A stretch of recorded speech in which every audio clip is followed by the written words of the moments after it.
اعوذ باللہ من الشیطان الرجیم بسم اللہ الرحمن الرحیم۔ اب جو دو صورتیں آ رہی ہیں ان کا سارا تعلق کلیتاً محمد الرسول اللہ کے ساتھ ہے۔ یہ سیرت النبی کے اعتبار سے بھی بہت اہم ہیں دو صورتیں۔ بعض اعتبار سے جو صوفیانہ اس میں مسائل آئے ہیں، اور عام طور پر ہمارے مفسرین، ایسے مفسرین خصوصاً جدید دور کے کچھ ریشنلسٹ قسم کے لوگ، وہ تو ان مطالب کی گرد کو بھی نہیں پہنچے۔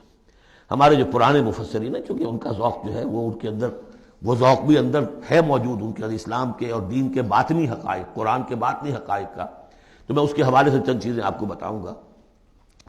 سورۃ الضحیٰ کا اس کا جو شان نزول ہے وہ یہ ہے کہ کچھ دنوں کے لیے، ایک تو بالکل شروع میں جو رک گئی تھی فترت وحی، اس کے علاوہ پھر ایک موقع آیا ہے کہ کچھ عرصے کے لیے، بہت دن گزر گئے تو جبرائیل نہیں آئے، اور آپ کے اوپر ایک شدید قسم کی جو ہے وہ پریشانی طاری ہو گئی۔ کچھ لوگوں نے بھی طعنہ دینا شروع کر دیا، کچھ عرصے سے محمد تم نے کوئی نئی وحی نہیں سنائی، کیا ہوا تمہارا شیطان کیا چلا گیا بس اب؟ کوئی ایسا بھی بتایا گیا کہ ایک دفعہ کہیں متواتر کئی راتوں تک آپ رات کو اٹھے نہیں، تو کہا وہ تمہارا شیطان تمہیں چھوڑ گیا ہے۔ کوئی ساتھ کے رہنے والی عورت جو تھی کہ رات میں نے سنی نہیں تمہاری کوئی پڑھنے کی جو تم پڑھا کرتے تھے، شاید شیطان تمہیں چھوڑ گیا ہے۔ خود آپ کو جس قدر ایک اشتیاق رہتا تھا کہ وہی آئے اور آپ کی وہ روح کو جو ہے مزید اور غذا اور تر و تازگی جو ہے وہ مسلسل ملتی رہے، اس کی وجہ سے یہاں تک آتا ہے کہ حضور فرماتے ہیں کہ اس درجے میں رنج اور غم میں تھا کہ میں سوچتا تھا کہ میں پہاڑ کے اوپر چڑھ کر اپنے آپ کو گرا دوں۔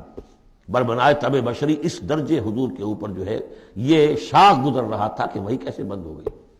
اور اس میں یہ بھی تھا کہ اللہ ناراض تو نہیں ہو گیا، کیا مجھ سے کوئی خطا تو ایسی نہیں ہو گئی، یہ سبب کیا ہوا ہے؟ یہ ہے وہ کیفیت کہ جس کے اندر یہ آیتیں نازل ہو رہی ہیں۔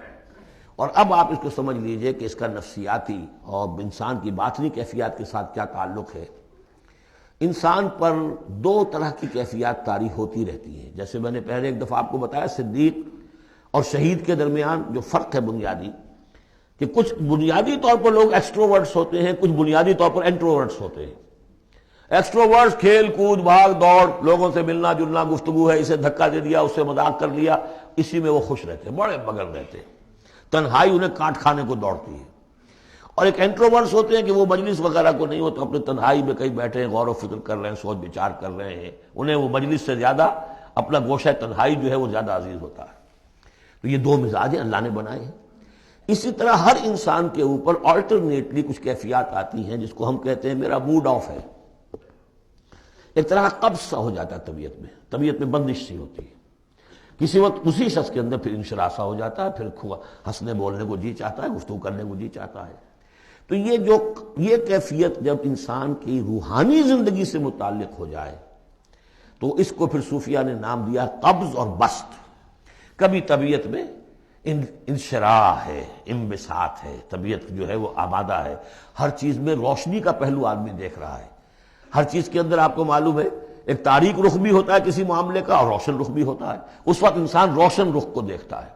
اور ایک وقت میں آتا ہے کہ طبیعت میں بندش سی لگ گئی ہے، جیسے اندر کوئی پکڑ لیا کسی نے، اب طبیعت جو ہے وہ بھی اپنے اندر وہ انقباض محسوس کر رہی ہے، اور پھر آدمی پیسیمسٹک ہو جاتا ہے، نا امید سا ہوتا ہے، پھر اسے ہر معاملے کا تاریک پہلو زیادہ نظر آنے لگتا ہے۔ تو یہ قبض اور بسط کی کیفیات ہیں۔